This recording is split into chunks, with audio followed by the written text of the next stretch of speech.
ਆ ਗਿਆ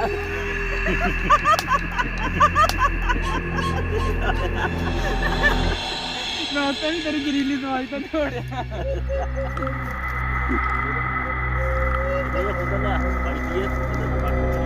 ਪਾਣੀ ਪਿਲਾਓ ਯਾਰ ਜਰਾ ਥੱਕਿਆ ਹੋਣਾ ਤਾਂ ਨਹੀਂ ਕਿੰਨਾ